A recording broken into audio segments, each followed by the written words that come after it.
Tere tulemast kõigile Eesti Panka. Ma vabandan, me oleme mõned minutit hiljaks jäänud, aga täna me tutvustame Eesti Panga VEB-fondiga seotud auditit ja auditit esitlevad teile Eesti Panga president Ardo Hansson ja siseauditi osakonna juht Henn Oit. Pärast esitlust on siis kõigil võimalik teha laieringi küsimusi ja samuti ka eraldi intervjuusid hiljem. Ja ma annaks ka sõna üle Ardole, palun. Aitäh, tänud Viljar, tere hommikust, tere tulemast teile pressikonverentsile.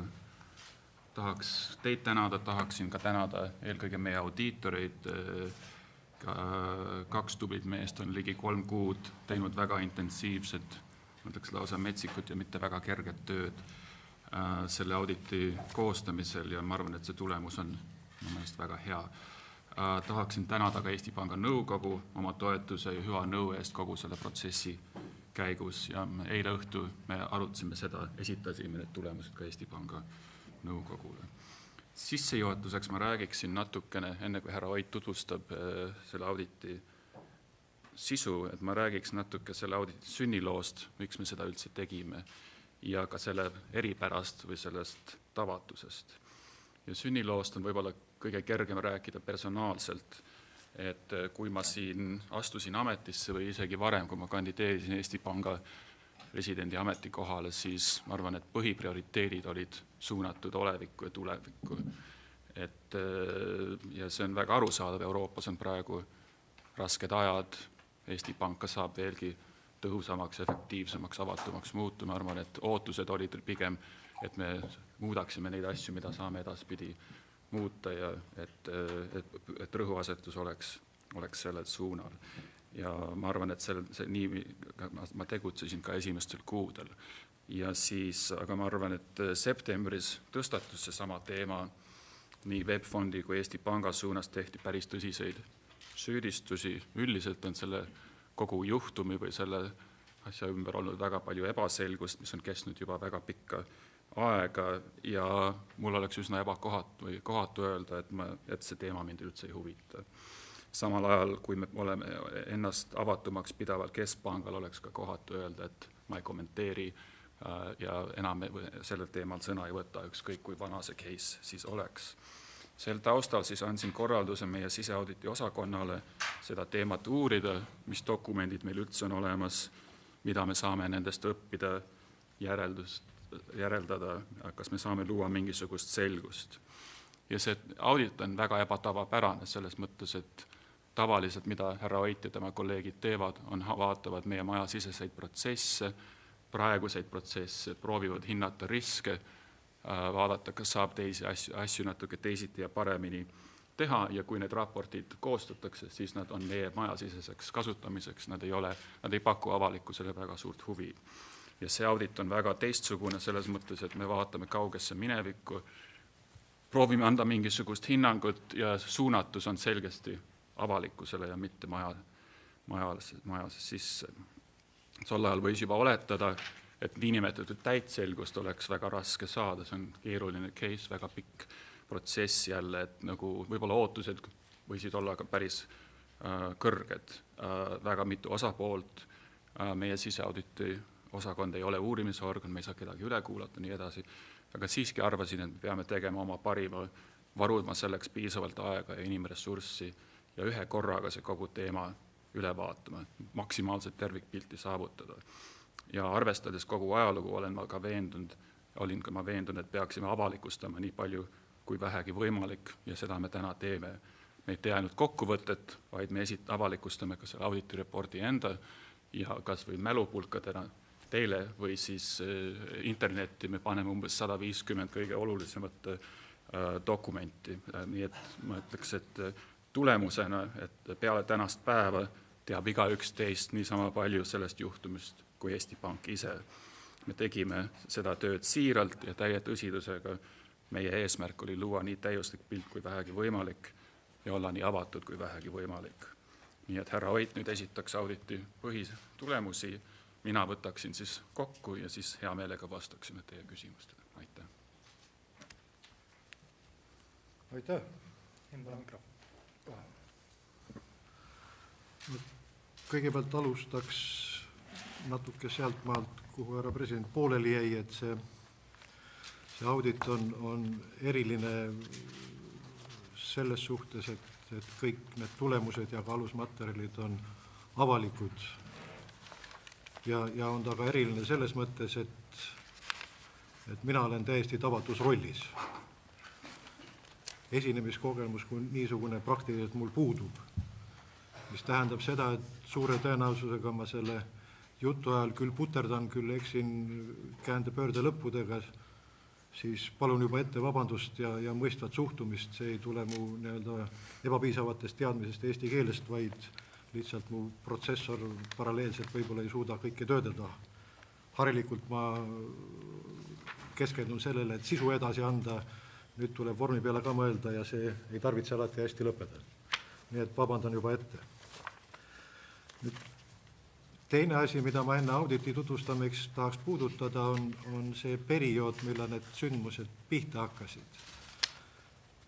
Et vahest neile, kes sellel ajal väga hoolega seda Eesti pangandusmaastikul toimuvat ei jälginud, olgu siis süüks kas koolipink või liivakast, et see 92. aasta, kust see saaga pihta hakkas, oli tegelikult väga eriline aasta.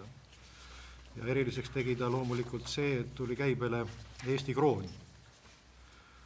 Nüüd, mis see tähendas pangandusele? Pangandusele tähendas see eelkõige seda, et hüperinflatsiooni keskkond asendus hoopis mingi täiesti muuga ja nad pidid oma strateegias väga palju muutma selleks, et ellu jääda. Nüüd, teine võib-olla vähem tähelepanu vääriv sündmus toimus 92. aasta kevadel, kui endise Nõukogude Liidu väliskaubanduspank ehk rohkem tuntud nimel Vnešekonompank andis teada, et kõikide Eesti kommertspankade kontod tema juures külmutatakse. Neid kontosid omasid Eesti kommertspangad Vnešekonompangas selleks, et suhelda välismaailmaga. Eesti riik oli tol ajal veel üsna noor, pangandus samamoodi ja pangad ei olnud piisavalt usaldusväärselt selleks, et suhelda otseise lääne pankadega. Selleks kasutati Vnešekonompanga teenust, avades siis arvel Vnešekonompanga juures ja seda opereeris Vnešekonompank, aga instruktsioonid tulid siis siinsetel kommertspankadel. Selle eripära oli vast see ka, et kuigi Vnešekonompank nägi küll, kui suured summad on meie pankade kontodel, mis nende juures on, ei teadnud Vnešekonompank, kellele ja mil määral need summad kuuluvad, mis seal peal on. Kõikide nende sündmuste summana 92. aasta novembris olid paljud pangad sattunud makseraskustesse erinevatel põhjustel.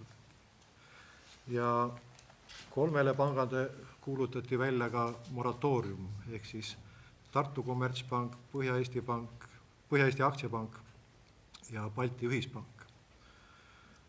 Kui Tartu Kommertspanga moratoorium lõppes detsembris pankrotiga, siis Põhja-Eesti Aktsiapanga ja Balti Ühispanga otsustasid Vabariigi Valitsus ja Eesti Pank päästa.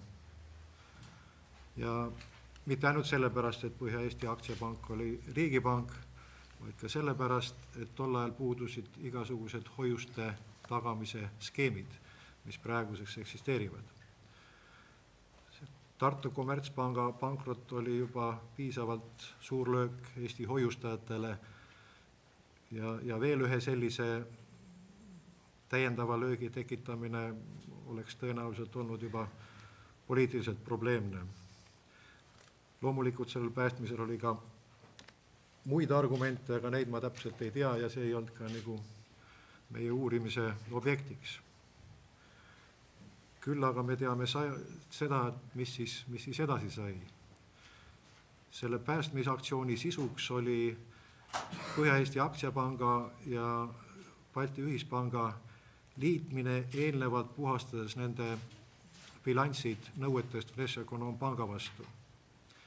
Selle tulemusena tekkis siis Põhja-Eesti Pank ja Veebfond, kuhu siis koguti kokku kõik need nõuded. juba on vahetunud. Jaa.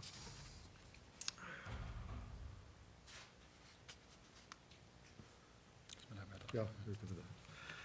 Nüüd Riigikogu otsusega sai selle loodud veebfondi põhiülesandeks lahenduse leidmine nende külmutatud varade lahti külmutamiseks Vnešekonompangas. Samas Vene pool oli seisukohal, et neid mis iganes nõudeid Vnešekonompanga arvetele ei saa vaadata lahus Nõukogude Liidu välisvõla jagamise probleemist. Ja see info oli tegelikult siin teada juba üsna selle veebfondi loomise algusest peale, et tegelikult sai veebfond ebareaalse ülesande. Ehk see ei olnud veebfondi võimuses kuidagi neid arveid sealt lahti külmutada. Eesti Pank veebfondi haldajana tol ajal astus küll samme nende varade lahti külmutamiseks Vnešekonompangas. Seda nii otsekontaktide kaudu, nii läbi osalemise Eesti-Vene läbirääkimistel, kui ka läbi abilepingute mõningate finantsinstitutsioonidega Venemaal, kes siis lubasid aidata kaasa nende arvete lahti külmutamise probleemis. Paraku ei üks ega teine ega ka kolmas reaalseid tulemusi ei andnud ja neid veebfondil neid varasid lahti külmutada ei õnnestunud. Nüüd, kuna Eesti pool ei olnud nõus rääkima kaasa võla jagamisel, siis Vene pool omalt poolt seda veebfondi kui üksust üleüldse ei tunnistanud. Ja ainsana, keda Vene pool tunnistas nende nõuete omanikuna, oli Põhja-Eesti Pank ja seda isegi siis, kui Põhja-Eesti Pank enam ei olnud Põhja-Eesti Pank, ikkagi vesteldi siis Põhja-Eesti Pangaga.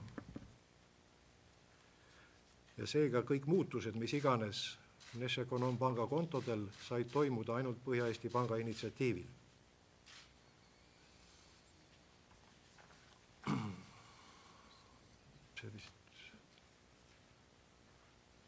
See oli ka juba ära. Ei, okei.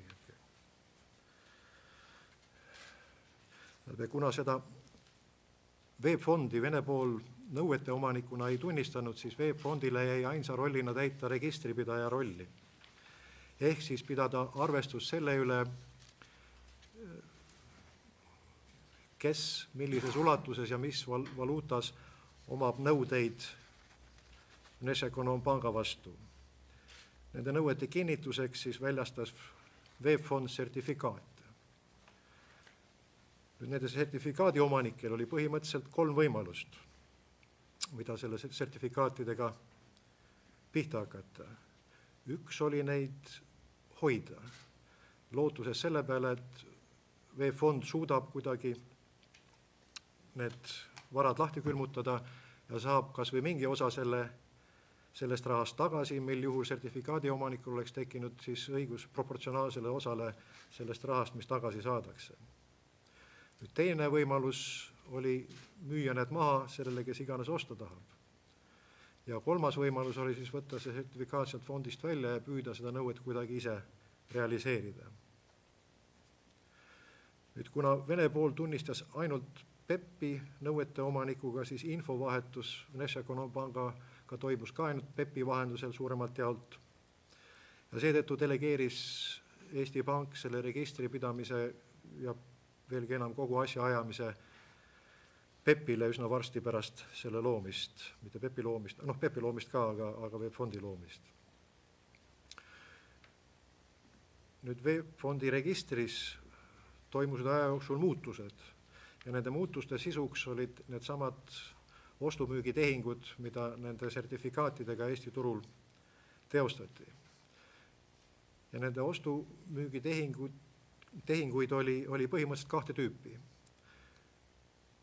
Ühed olid sellised ostumüügitehingud, millega püüti kompenseerida või nii-öelda kustutada Vnesekonompangast otse võetud laene. Ehk siis see, kes oli võtnud Vnesekonompangast laenu, püüdis siis osta Eesti turult vastava suurusega nõude, et see laen kustutada. Mõnel puhul see ka õnnestus, kuigi see õnnestus ainult nii-öelda siin kohaliku arvepidamise mõttes, Vene pool sellist kustutamist ei ole kunagi tunnistanud. Teise osa nende muutuste sisust moodustasid nii-öelda riskikapitalistid, kes siis ostsid turult neid nõudeid kokku lootusega neid hiljem kunagi parematel tingimustel realiseerida. Nüüd, kui me räägime Vnesekonompankis, mitte registris toimunud muutustest, siis lähtudes nendest saldokinnitustest, mis Vnesekonompankalt on saadud kuni aastani 2000, pärast seda see infovahetus lõppes üldse, võime me väita, et absoluutselt kõik tehingud on taastatavad, mis on tehtud Vnesekonompanga kontodel. Tähendab, ainuke segadus on seotud intressimaksetega ja neid intressimakste nendele summadele, mis laekusid Vnesekonompanka peale kontode külmutamist. See on siis peale 1. jaanuari 1992. Samas selle hägususe suurusjärk on $1000. Ehk need on need, mille kohta meil ei õnnestunud leida ühtegi dokumenti, mis tõestaks, et see on intressimakse mingile summale. Kõik ülejäänud on aga seda olemas ja kui me arvestame seda, et see maht seal üldse oli suurusjärgus üle 60 miljoni $, siis mina loen seda kaduväikseks. Nüüd rääkides veel korra Vnesekonompankis külmutatud varadest, siis meie jaoks oli nad külmutatud, samas Vene pool tegi siiski erandeid. Ja erandeid oli 2 tüüpi. Üks erand oli see, et lubati väljamakseid eraisikutele, füüsilistele isikutele. Ja seda ka teostati. Seda teostas ka PEP, kes maksis eraisikutele välja nende Vnesekonopanka kinni jäänud summad. Samas, kui PEP siis Vnesekonompangalt palus nende summade kompenseerimist, mis ta on eraisikutele välja maksnud, siis Vene poole vastus oli see, et kuni ei ole lahendatud võlaküsimus, mingisuguseid rahasid sealt ei saa ja PEP pidi selle summa kandma kõik oma kahjumisse. Nüüd teine erand, mida Vene pool tegi, oli see, et lubas teatud tingimustel neid vahendeid käsutada Venemaal registreeritud juriidilistel isikutel. Nüüd, kui see Venemaa juriidiline isik oli Eesti Kommertspanga klient, kelle rahad seal külmutati, siis loomulikult igasugune raha liigutamine eeldas siiski Põhja-Eesti panga poolset korraldust raha liigutamiseks. Aga see ei olnud ka veel piisav, sellepärast et seda erandit sai kasutada ainult Vene Föderatsiooni rahandusministeeriumile loal. Millistel tingimustel see viimane saadi, sellest meil puudub igasugune ettekujutus. See oli nüüd sissejuhatuseks, et nüüd läheks siis auditi kallale, kui sobib. Et kõigepealt tahaks toonitada seda, et kõik need hinnangud, mis me auditi raames oleme andnud, et need ei ole õiguslikud hinnangud, need on audiitorite hinnangud. Et selles mõttes paluks mitte segi ajada. Ja auditi tulemusel võime me väita, et see säilinud dokumentatsioon siiski võimaldab taastada kõik olulisemad muutused, seda nii Vnesekonom pangas külmutatud kontodel kui ka Eestis peetud VEB-fondi registritel. Teisisõnu me suudame väga hästi taastada selle, mis toimus, aga kahjuks tihtipeale ei suuda me tuvastada, miks see toimus. Ja viimasel on ka 2 üsna arusaadavat põhjust. See kõik toimus 20 aastat tagasi. ja protsessiga seotud inimeste on väga raske meenutada detaile nii pika aja tagant. Teine pool on vast selles, et see dokumentatsioon, mis on säilinud, on küll suhteliselt hea, aga dokumenteeritud on enamalt jaolt otsused, mis on tehtud. Samas on jäänud arhiveerimata need taustmaterjalid, mille põhjal see otsus tehti. Seetõttu ei suuda ka me tuvastada tihti seda, miks. Nüüd peaks olema slaid 7. Okei. Kui me räägime nüüd säilinud arhiividest, siis VEB Fondi ja Vnesekonompanga kohta on hinnanguliselt Eesti Pangas säilinud enamus materjalidest. See on iseenesest suhteliselt üllatav, sellepärast et arhiivide säilituse aeg on enamasti suurusjärgus 5-7 aastat ja seejärel hindab Riigiarhiiv tähtaja ületanud materjalide säilitusväärtust. Ja see, mis on väärtuslik, see siis säilitatakse edasi kas siis Riigiarhiivis või mujal ja see, mis ei ole väärtuslik, see lihtsalt hävitatakse. Riigiarhiiv on andnud tegelikult loa ka Eesti Pangas selle perioodi materjalid hävitada. Õnneks ei ole seda tehtud. Ainuke, mis on hävitatud, on arhiivi kaustade, mitte kaustade register, vaid sisuliselt sisukord. Ehk teisisõnu, me ei suuda otsustada, kas kaustades on säilinud kõik, mis seal algselt sees oli. Ja ka sellest ma saan aru, miks nad seda tegid, sellepärast tol ajal peeti registrid perfokaartidega. Need olid mingisugused kobakad kastid ja kuigi meil riiulitel ruumi on, aga need on ainsana hävitatud ja meie hinnangul see, mis on säilinud, tundub vähemalt loogiliselt olema suhteliselt terviklik, kuigi seda me väita ei saa. Nüüd, kui me räägime sisu poole pealt, siis me kinnitame, et kõik need materjalid, mis on säilinud, toetavad Riigikontrolli poolt varem VEB Fondi tegevusele antud hinnanguid. Samamoodi toetavad nad ka sihtasutuse VEB likvideerija härra Järvelille poolt tehtud järeldusi. Ja ainus, milles me oleme härra Järvelillega eri meelt, on sellesama tema meelest 108 miljoni suuruse seletamata tehingu kohta. Meie meelest sellele on seletus ja sellel ma peatun natuke hiljem.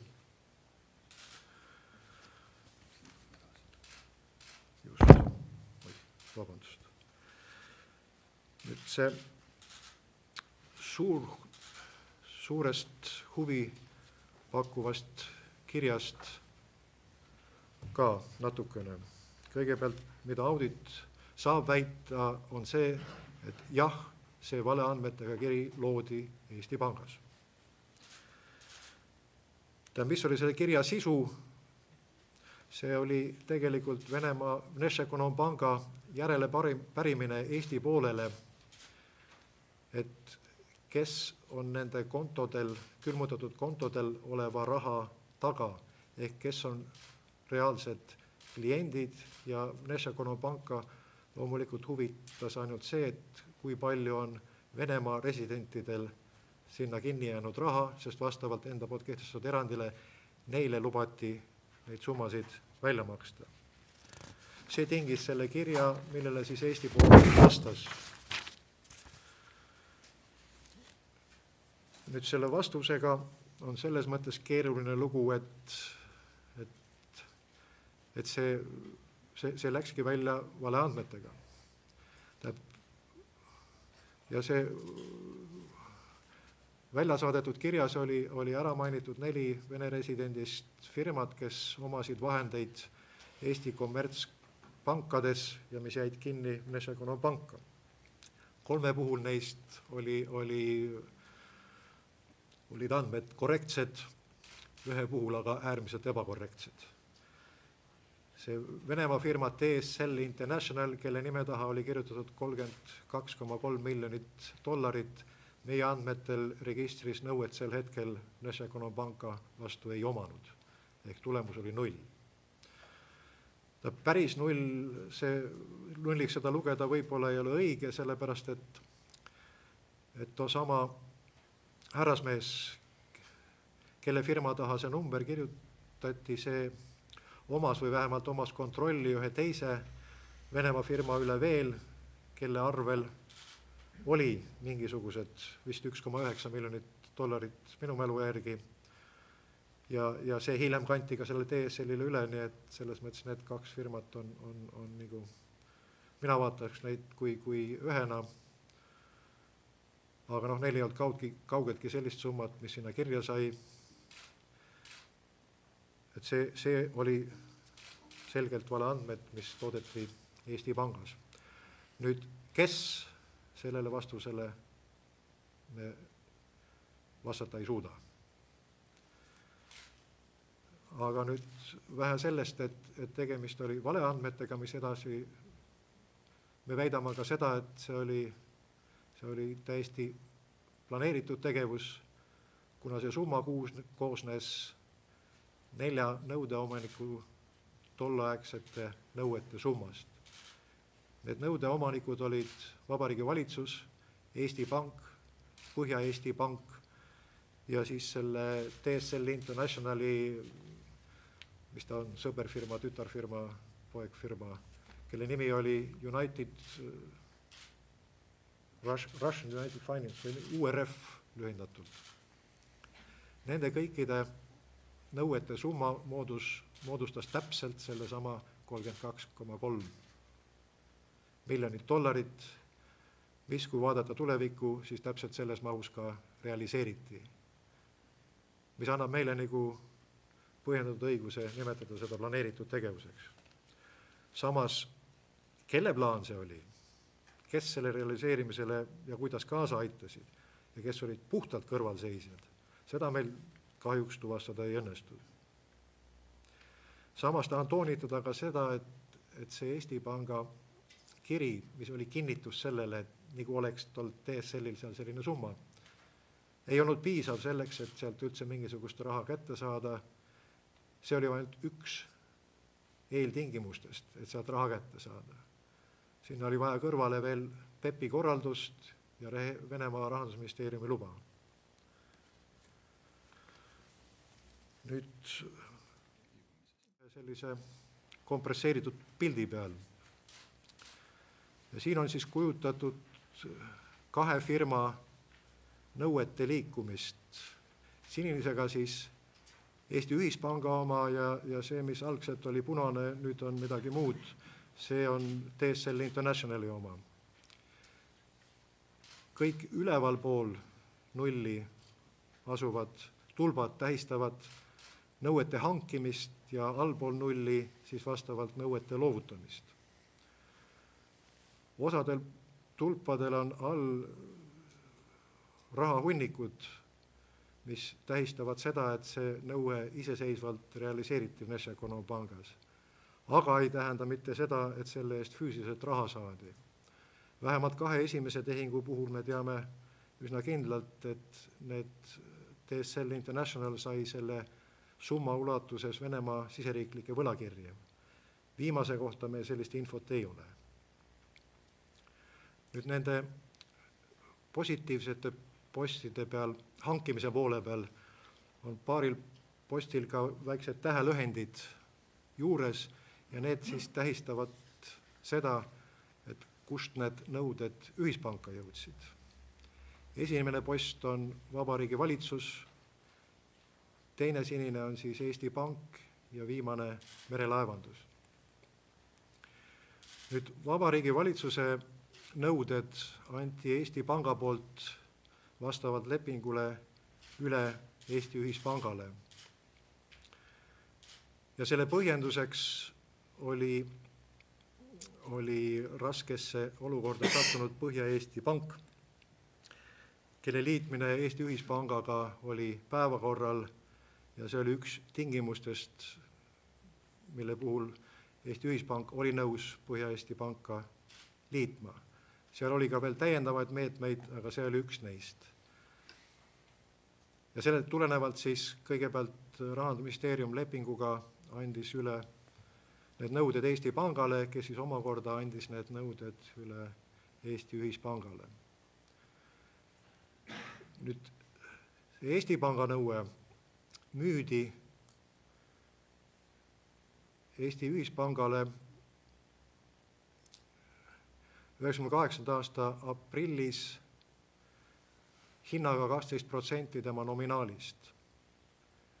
Enne seda oli Eesti Pank kuulutanud välja avaliku oksjoni selle oma nõude müümiseks, kus pakkumised jäid seal vahemikku 6–9%. Ja neist pakkumisest ei aktsepteeritud tol ajal ühtegi põhjendatud lootusega seda parema hinnaga maha müüa ja see ka õnnestus. Milliste tingimustel merelaevanduselt need hangiti, me ei tea. Ja tegelikult see merelaevandus on üldse siin mitte nüüd kogemata, aga mitte planeeritult, tema ei olnud selle algse arvutuse summa sees, aga temalt hankimise vajadus tekkis läbi selle, et too registripidamine VEB-fondis ei olnud eriti õnnestunud, kuna Eesti Panga ja Vabariigi Valitsuse nõudeid hoiti kroonides.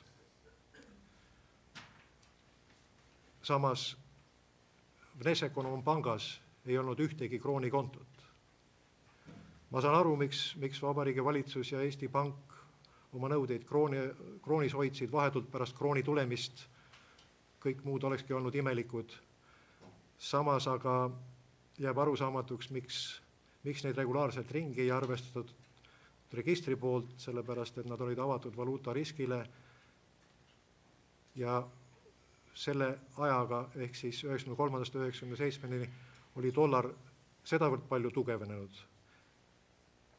et nendele kroonipõhistele Eesti Panga ja Vabariigi Valitsuse nõuetele tuli juurde osta veel midagi, et saaks kokku selle DSL-ile selle planeeritud 32,3 miljonit krooni ja see osteti siis merelaevandusest. Nüüd selle nõuete realiseerimise protsessist veel nii palju, et nagu siit näha on, et see toimus nii-öelda 3 tsüklina. Et kõigepealt proovis DSL International nii-öelda oma vahendid sealt kätte saada, mis tõesti olid ka peaaegu tema vahendid, sest 900 000 neil tõesti oli olemas ja varem nad 1 miljoni ostsid Põhja-Eesti Pangalt. Ehk kokku 1,9, see siis 97. aasta aprillis kanti üle DSL-i arvele. Siit on ka näha, et tegelikult see loa saamine sealt Venemaa rahandusministeeriumit ei olnud üldse kerge protsess. See võttis aega üle 4 kuu. Aga see luba saadi ja sügisel on meil dokumendid selle kohta, et selle summa alusel on DSL saanud Venemaa riiklikke võlakirju. Võib-olla kaks firma nime on meeles.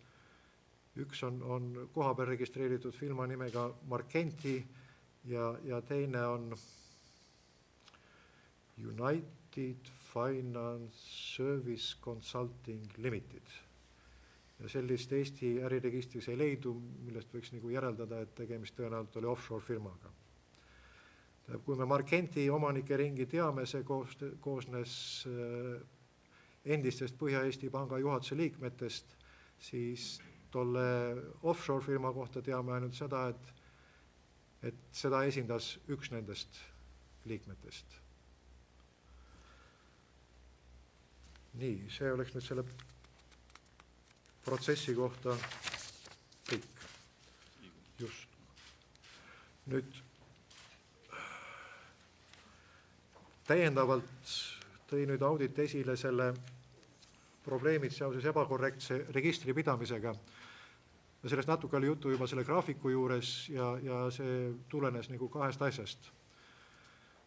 Või selle vea sisu oli seisnes 2 asjas. Üks oli see just, et see Eesti Vabariigi ja Eesti Panga nõudeid hoiti registris algusest lõpuni Eesti kroonides, mis tähendas seda, et kogu aeg nad olid avatud krooni-dollari riskile ja kuna dollar vahepeal väga jõuliselt tugevnes, siis see tekitas sellise tõsise lahknevuse nii-öelda tegelike nõuete ja arvestuslike nõuete vahel. Nüüd teine registripidamise väike ebakorrektsus seisnes selles, et võimaldati nõuete ümber arvutust teise valuutasse. Ehk enne, kui ühispank andis oma kogutud nõuded üle DSL Internationalile, ta nii-öelda konverteeris kõik nad dollarisse. Mis tähendas seda, et tegelikult see siinsete nõuete valuutade struktuur ei vastanud enam sellele, mis Vnešekonompangas oli, ja selle mittevastavuse osas jäi ja on ka nüüd register avatud siis valuutariskile. Samas selle riski tõenäosust hindame meie väga nullilähedasele, selle realiseerumise tõenäosust. Kuna meie meelest ei ole tõenäoline, et Venemaa pool otsustaks lahti külmutada need varad, mis praegu Vnešekonompangas on külmutatud, unustades sealjuures oma senise nõude Nõukogude Liidu riigi võla jagamisest. Ja kui need mõlemad arvesse võtta, siis kunagi on sellel teemal tehtud ka arvutusi, mille detaile ma ei tea, aga tulemust ma tean ja see tulemus oli 0 või pigem negatiivne, ehk siis summa summarum Eestile võis tekkida sealt hoopis tükis kohustus, mitte summaarne nõue. Ehk veel kord, me ei pea seda tõenäoliseks, et kunagi peaks neid summasid sealt tagastatama, mis puhul siis võiks rääkida selle avatud valuutariskist tekkivate võimalike tulude või kulude suhtes. Ja senised kõik need tulud, kulud, mis iganes on puhtalt arvestuslikult ja virtuaalsed, keegi reaalset tulu ega kulu või kahju nende ei konverteerimiste ega kroonis pidamise koha pealt ei ole saanud.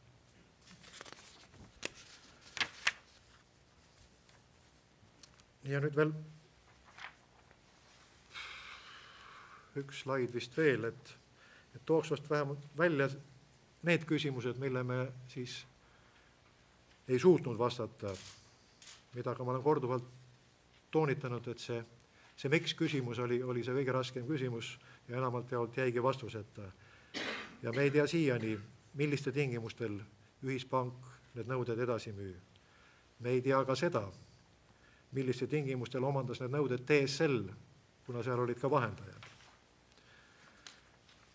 Me ei tea seda, millistel asjaoludel ja kaalutlustel saadeti Eesti Panga poolt Vnešekonomile pangile valeandmed.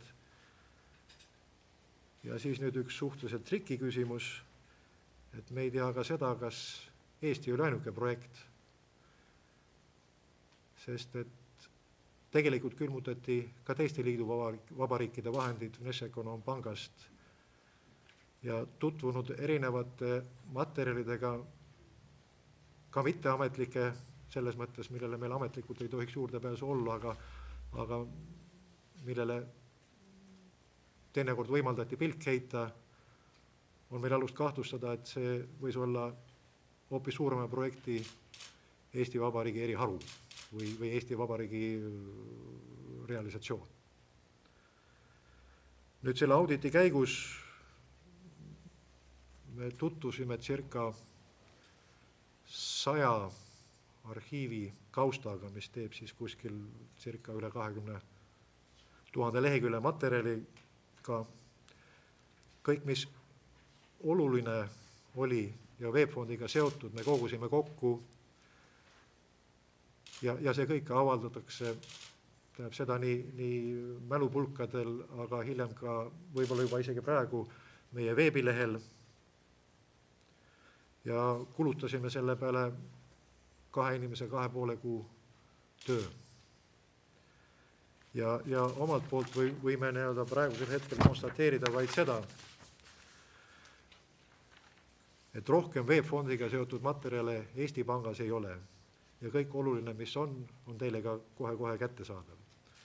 Ka ei tööta Eesti Pangas enam ühtegi inimest, kes võiks oma ütlustega anda täiendavat selgust tol ajal toimunud protsessidele.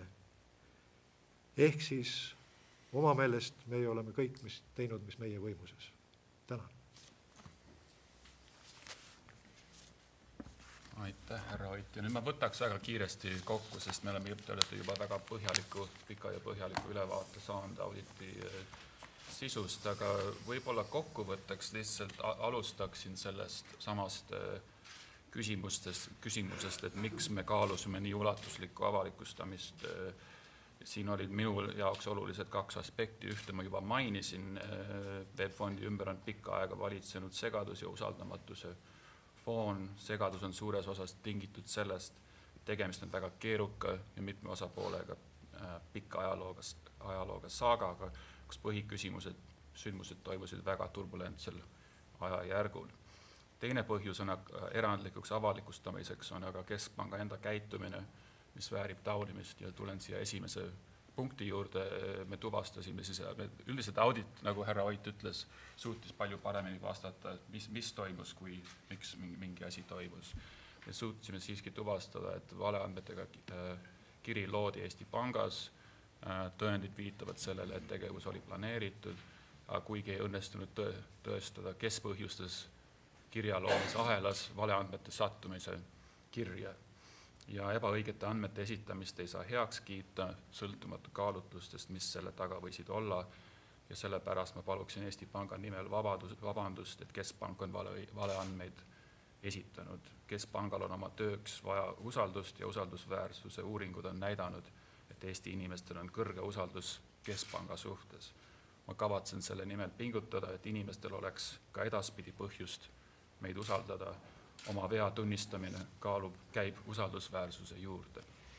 Ja 2 teist suuremat järeldust on esiteks, et me suutsime taastada väga suure osa Vnešekonom pangiga tehtud tehinguid ja VEB-fondi registrist tehtud arvestuslikud tehinguid.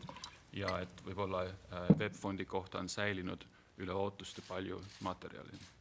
Ja viimaseks, nagu härra Oit mainis, meie selle auditi käigus ei tuvastanud riigivara vargust, sellepärast, et Eesti Pank müüs oma sertifikaadid turuhinnaga või isegi kõrgema hinnaga, kui teda või varem oli pakutud. Seal ei olnud mingisuguseid teist võimalusi paremaid tulemusi saavutada ja Vabariigi Valitsus loovutas oma nõuded ühe panga saneerimiseks ja see on jälle tavaline juhtum. Tänapäeval näeme seda, kui keegi Kreekas või mujal saneerib mingit panka, sa pead ikka mingeid lisavarasid sinna kantima, et see pank oleks jälle terviklik.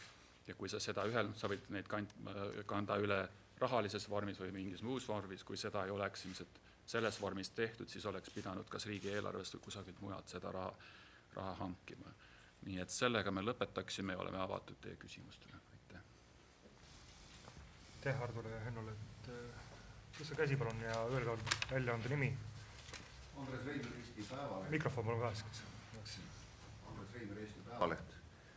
Olge nii kena, öelge palun, kas teil õnnestus välja selgitada, kelle allkirjaga see võltsitud andmetega kiri välja läks, kas teil õnnestus seda isikut küsitleda ja milliseid selgitusi ta jagas?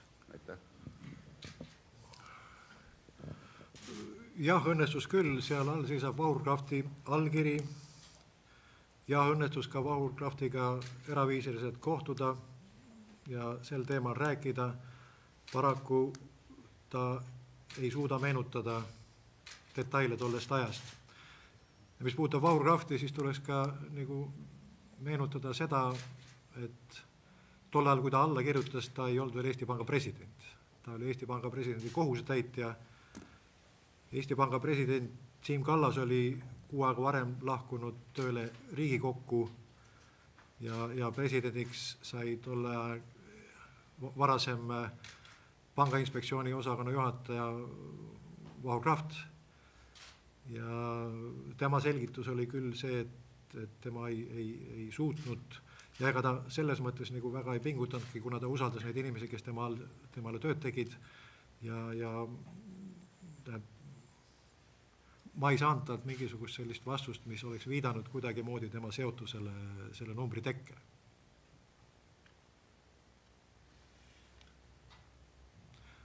Aga see oli eraviisiline vestlus, mitte protokollitud, seda me ei saa kahjuks nõuda ja kuna need olid eravestlused, siis seetõttu ei ole ka viiteid auditi aruannetes auditi aruandes nendele võimalikele kohtumistele, mis sai peetud või nende endiste protsessi osalistega. Aitäh. Toomas Kümmel. No, mul on ausalt kõik selge, mis te siin rääkisite, aga mul tekib üks küsimus nüüd lähituleviku suhtes sellest jutust, mida ma nagu kuulsin. Et ma ei hakka üldse siin küsima teie käest teatud isikute kohta, kes on süstemaatiliselt aastaid nagu valetanud selle jutu taustal, mis te rääkisite, aga ma küsin seda, et tegelikult 2 küsimust. Te rääkisite sellest endise Nõukogude Liidu nõudest, millega veebipool on kogu aeg opereerinud. Et kas me saaksime nagu selle ka ära täpsustada, et me räägime tegelikult endise Nõukogude Liidu sisevaluutavõlast, mis tekkis nende ettevõtete valuutalaenudest, kes veebis said enne Eesti iseseisvumist laene, mida tagasi makstud. Et meil on tegelikult veel ajakirjandus eile ilmus artikkel, kus jälle räägiti sellest, nagu oleks Venemaa poolel mingeid pretensioone endise Nõukogude Liidu välisvõla suhtes. Ma tegin ametliku järelpärimise ka Eesti Välisministeeriumi, kus öeldi, et Venemaal ei ole mingeid pretensioone selles suhtes. Kas teil on? Et oskate seletada seda nagu asja? Ja teine küsimus puudutab siis seda, et nüüd peaks hakkama siis Eesti Pank ehk siis see sihtasutus likvideeritav veeb realiseerima Riigikogu otsust ja müüma veebinõuet, aga me just äsja kuulusime, et tegelikult veebil seda nõuet ei ole ja Vene pool ei tunnista seda. Ma ei kujuta ette, mismoodi nüüd siis see nõude müük hakkab nagu välja, selle olematu nõude müük, mida Vene pool ei tunnista, hakkab nagu välja nägema.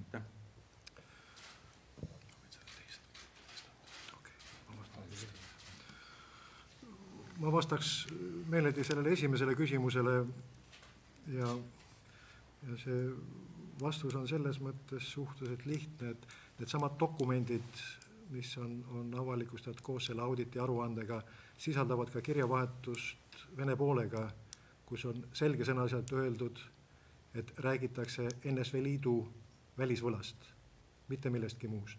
Ja see on see, millega seoti neid võimalikke läbirääkimisi Vnešekonombankis külmutatud varade vabastamisega.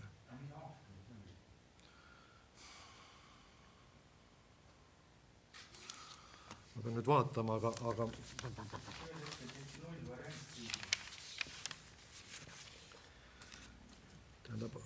osade vabariikidega jah, sõlmiti nullvariandi leping. Eestiga siukest asja ei ole tehtud. Aga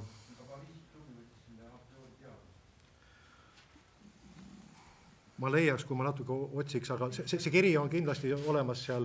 See kiri on see otse väljaütlemine sisaldub näiteks selles kirjas, kus Vnešekonombank keeldub Põhja-Eesti Pangale kompenseerimast siin välja makstud eraisikute summasid ja seal muuhulgas ta ütleb ära ka põhjuse. Ja selle põhjuses on selgelt öeldud, et tegemist on endise NSV Liidu välisvõlaga. Ja mitte sisemise valuuta? Ei.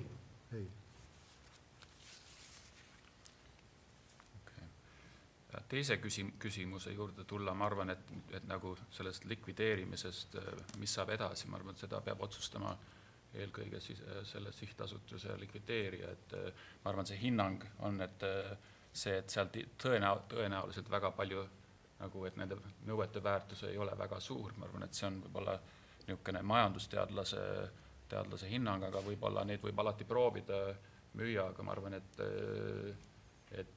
see, et nad on kusagil väga väikese või nullilähedase väärtusega on lihtsalt niisugune, ma arvan, et turg võib seda teisiti näidata, aga ilmselt seda teed peab kunagi varem või hiljem astuma.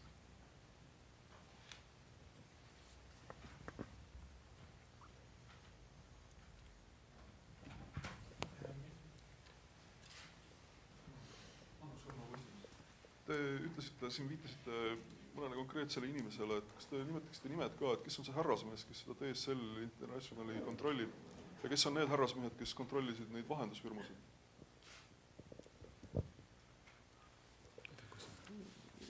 Ja vähemalt ühele ma saan kindlasti vastata.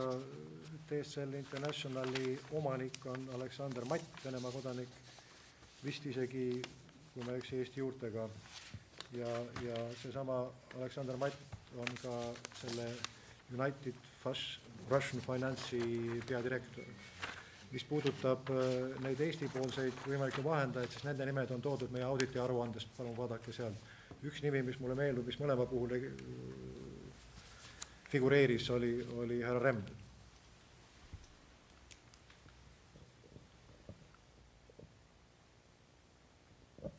Mina olen Sulev Vedler Eesti Ekspressist. Mis takistas Eesti Pangal seda infot varem avalikustamast? Aitäh. Ma arvan, et seda küsimust, ma saan ainult oma enda seisukohast rääkida, ma rääkisin alguses täpselt selle loo, kuidas see minu ajal toimus, mis seal varem toimus, teised saavad seda paremini vastata, aga ma ei ütleks, ma iseloomustaks seda nii, et kunagi varem ei ole midagi räägitud ja nüüd järsku on kõik välja räägitud, et tegelikult me oleme aastate jooksul siiski toetanud sihtasutuse tööd ja ma arvan, et see härra Järvelille palkamine, tema nimetamine, tema töö toetamine, temale andmete andmine on osa sellest, et selle kaudu on need asjad ka edasi liikunud ja me oleme väga rahul sellega, et on seda liini jätkanud ja me oleme ka teistes, kui see on olnud Riigikohtus või mujal, me oleme alati olnud valmis koostööks, nii et ma arvan, et võib-olla praegu me lihtsalt teeme seda ulatuslikumalt, aga seda, et varem pole üldse selle teemaga tegeldud, ma arvan, et Eesti Pank on seda sihtasutus veebi tegevjuhti väga palju toetanud. Aitäh.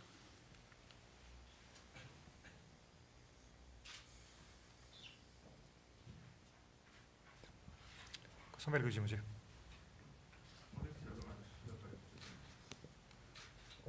Väike kalambuur ka lõppu. Et ma loen Äripäeva 4. oktoobris 2012, kus valitsusjuht Andrus Ansip ütleb, et võib mürki võtta selle peale, et Eesti Pank ei ole midagi võltsinud. Te saadate kiirabi Toompeale või?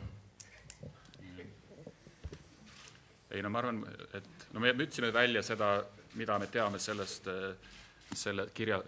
kirjast ja me räägime valeandmete esitamisest. Ma arvan, et kas võltsimine on juriidiline mõiste, ma arvan, et juristid saavad seda täpsemalt määratada, kuidas seda nimetada, aga meie kasutame sõna valeandmete esitamine.